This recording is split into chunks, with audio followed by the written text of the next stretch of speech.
I'm Duke, and I'm with Video Game Hour Live. I'm here with Freddie Wong, Matt, and Dez from Video Game High School. We're chilling in the back of the bus from Loot Crate because it's the only quiet place we could find at Route 16 Expo. It's pretty sweet. Your panel was earlier today. You showed off a little bit of Video Game High School 2, or Season 2, which is in post-production right now. Yep. Y'all have hinted at Video Game High School 3. We'll get there. But how has making Video Game High School 1, putting it into a full film format on Netflix and all that, how has that changed your filmmaking style and just your views on it? I know you want to make Video Game High School 2 more long form, more episodic. Has that been something you wanted to do, or was it something that, like, during Video Game High School 1, you were like, you know what, I think it'd be better if we did it this way? I mean, it just came from when we started doing the sequel. It was Brian D's story was more or less done as a traditional movie, and it was hard to come up with a sequel like that. But once we made it into a TV format, we could start doing different stories for different characters, so, you know, key stories and 10 stories. So it just made sense to switch it to a TV sort of format rather than the movie. And we also kept keeping an eye on what people are used to watching online, and I think the more people watching Hulu and Netflix on their computers, the more likely they are to stick around for when the time counter says it's a 20-minute episode, 30-minute episode. So we definitely want to be pushing things longer because it's more fulfilling for us as filmmakers, and I think it's a better story that way. So this is a personal thing for me, but as an Asian American, I have to say I'm mildly disappointed that the main character wasn't just your brother. I'm sure your brother is too. Ted.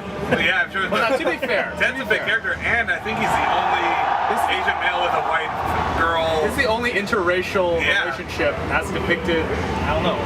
There's not many. There's not many. And I will say that with that, you know, obviously, I didn't, because also, you know, the other side of it is like, well, then if it's Jimmy, that's like, oh, you're just casting Jimmy for it and stuff like that. So we wanted to make sure that the merits of whatever leads that we chose, the story we chose to tell, could fit and sustain itself over without having to deal with, you know, like, oh, I mean, like, I feel awkward enough just putting myself in there that, you know, that I just wanted to make sure that the work sort of stands on its own. And wait till, again, with season 2 and 3, you'll kind of see that there's almost like no main character anymore. Like, all the four casts are big, and honestly, I mean, we're not done writing it, but season 3, like, Ted has the biggest arc, like, for sure.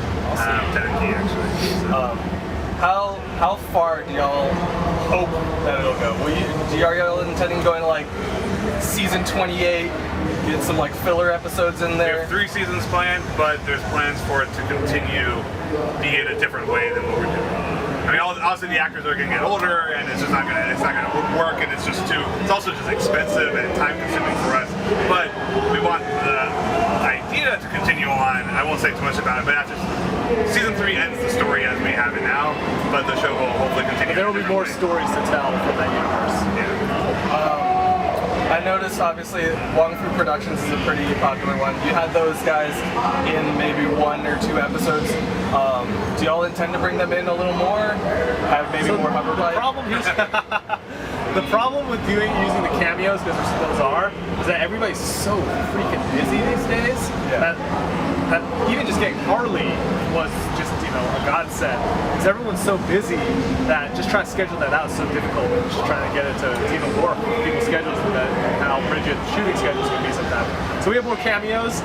Wong Fu is not in this season, but we are always down to put them in. I feel like they should make a comeback. They should. It'd be great to see K-pop and where they are. Yeah. Speaking of just shooting schedule issues, have you ever had to, like, kind of phone in a person, like, just try to shoot as many shots as you can with them, like, just out of frame, and then just bring them in, or maybe like even put them in development post? style? Yeah. Luckily didn't have to deal with that. The only thing that we had to deal with this season was we were flexible with our actor schedules in regards to auditions and things like that. So we would occasionally just switch up the order of things that we shoot to accommodate them being an audition in the morning or something. But luckily we didn't have to do any crazy green screen type of we usually make the cameos in a way that they're really easy to get. So, like, all the cameos we have this season are essentially like news reporters or things that we're just going to shoot on green screen anyways. So yeah, there's never a time where, like, we lost an actor and we had to, like, fake that they were there. But well, I will reveal one secret. Maybe you guys have already said this, but when the actor Clinton Jones, or Punisher as you would know him, plays Shotbot when he's unavailable, Freddie's brother actually filled in. as Shotbot. You can tell because he's not as, like, rigid as Clint is. It's kind of interesting. You can tell which one's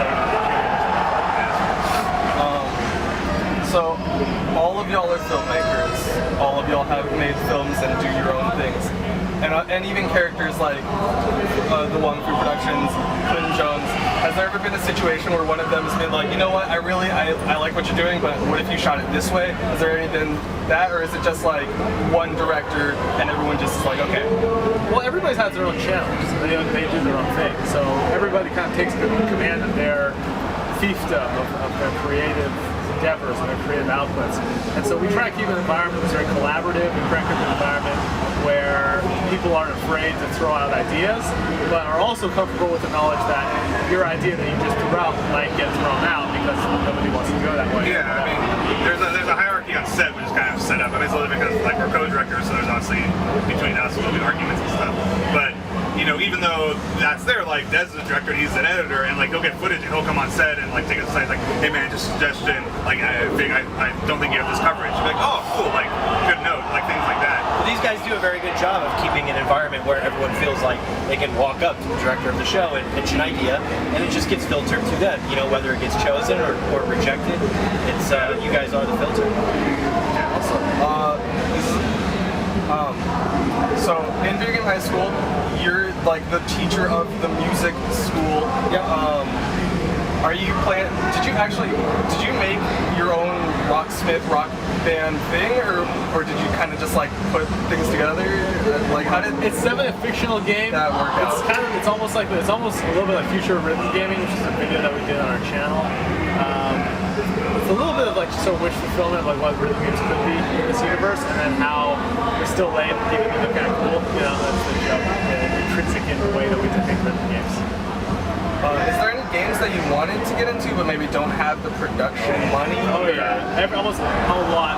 Like we were talking about how Field of Fire shouldn't be a Battlefield or a Call of Duty style Like more like a shooter. TF2. It should be more like a TF2 or even a Tribes style shooter. And how can we possibly do that without wire rigs and hundreds of millions of dollars? Yeah, Space stuff, yeah. I mean, more car stuff. Like it's a miracle that we can do any car stuff. It should be so expensive. See them through. I think we're going to try to blow it out and get a few games that people have never seen before. Which would be cool. How has Kickstarter influenced it? I know both of them have been started with Kickstarter, but have you ever been like, man, I wish things like this existed maybe earlier? So Yeah, there's definitely that sense. We're very lucky and very thankful that we're able to leverage Kickstarter in the way that we can with the audience that we built up. It's definitely a tool set that we were like, man, we could have used this earlier. And it's definitely one where it allows us to be more creatively on the edge, because we know we're not trying to just keep the financiers happy. We're at a point where we can really experiment. And we have the trust of our fan base to allow us to kind of go a little looser and try things out, which I think results in a better final product. Have you ever had a situation where maybe like the highest bidder in Kickstarter has been like, can you do it this way? No, not at all. I think like that. Kickstarter generally, we keep the rewards very specific, and people are respectful enough of the process that they're willing to say, hey, I'm putting my money in here, and it's because this money represents trust in you as creators, and they're not the kind of people who are like, I'm putting my money in here because I want to take ownership of it. Yeah, any of the highest bidder guys have always just come on set and had a good time and just like that's the really cool. Were you disappointed in the reactions to it's over 5,000, 7,000, 9,000? I know, like, because when I first saw it, a lot of the comments were like, come on. You know the funny thing about that? So actually, we take the ratio of likes to dislikes on it, despite the number of dislikes that it has. It's definitely one of the most controversial videos. In that it's a very polarizing video. It's consistently still to this day one of the most viewed videos, despite quote unquote everyone hating it. So it's one of those videos where it's like, yeah, it touched on some absurd thing, and just people kept passing around. So we definitely heard both sides. We've heard this is stupid all the way up to this is the funniest thing I've ever seen. I haven't laughed this hard in years. So it's like, all right, humor somewhere in the middle there. Okay, so you used to do shorts, and obviously now you're working at Video Game High School, but you still have shorts coming out, and you were talking about how you wanted to like kind of switch to more of a seasonal thing where it's like season on, season of production, season of just airing and things like that. Have you ever thought about like expanding to like I don't know, combining Wong Fu and commercial? Like you already kind of work with with Yeah, we're Punisher. looking at doing stuff with Rocket Jump to expand out, to do more series, and to work with people in a more interesting way than just most multi-channel networks do it, which is, we're not multi-channel network by any means, but the way they do it is just very much it's about their ownership of things, and it's a deal that even ourselves we wouldn't have ever taken if they offered it. So we're trying to change that around with Rocket Jump. It's kind of starts going last part of this year. I know you said that you tried to approach Machinima with the original Video Game High School concept, and obviously there's been a lot of drama about Machinima. And that aside, just when it comes to producers or like money backers in general, have you had people come up to you and been like, hey, we'll give you like X amount of money to do this, and you just can't physically do it? We actually have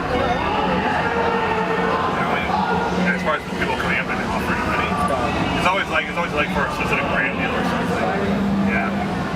Well, people don't really just come up to us and try to throw cash at us, but it's always in return for something. That'd be nice. Yeah. If you're out there, use an email. Yeah. Is there any company you would actually like to work with? Like, is there one that you're like, man, I would love to... We do something with Valve. I'll Valve would be die awesome. happy. We do something with Rooster Teeth. Yeah, Rooster Teeth. We're very happy with that. Any sort of creative.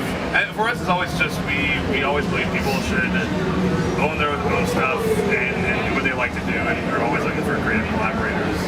We don't like taking money in a way that's like we don't like being work for hire. You know, it's like that's why we do this instead of all this stuff. We want to make our own stuff. This is kind of off topic, but how did y'all three collectively meet?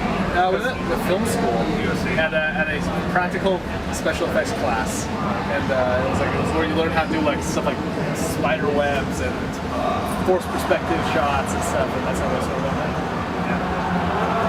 I guess going off that, is there any new software? I mean, obviously y'all play with like 3ds Max and stuff like that. Is there any software that you've just almost been overwhelmed with, or do you just jump in and The new head on? SIGGRAPH stuff is pretty incredible. You have to jump in head on. There's tutorials to hold you afloat. The new SIGGRAPH tech demos are incredible with what's coming down the line from CDs. It just gets crazier and better every year. I guess last two questions. Is there anything that you would advise to just other filmmakers that you haven't said already? And lastly, is if someone wanted to work for you, be an intern or do something collaborative with you? We're looking for people who aren't like sitting there hoping to be told what to do. We're looking for people who are doing awesome stuff and are looking for guidance. We're looking for something that we can offer. That's really what I think makes more sense. And are ready to kind of do everything themselves. Like one of our policies, like everybody here has to be multi-talented essentially. Like we all can direct, we can all edit. You know, if you have to hold a boom mic or set up a camera or write something, like you have to kind of be able to do everything. And almost everybody that works for us is that way. Yeah. Hey, I'm Des. I'm Freddie. I'm Matt. And this is Video Game Hour. Video Game Hour Live. Nice. All right. In the can. It's in the can.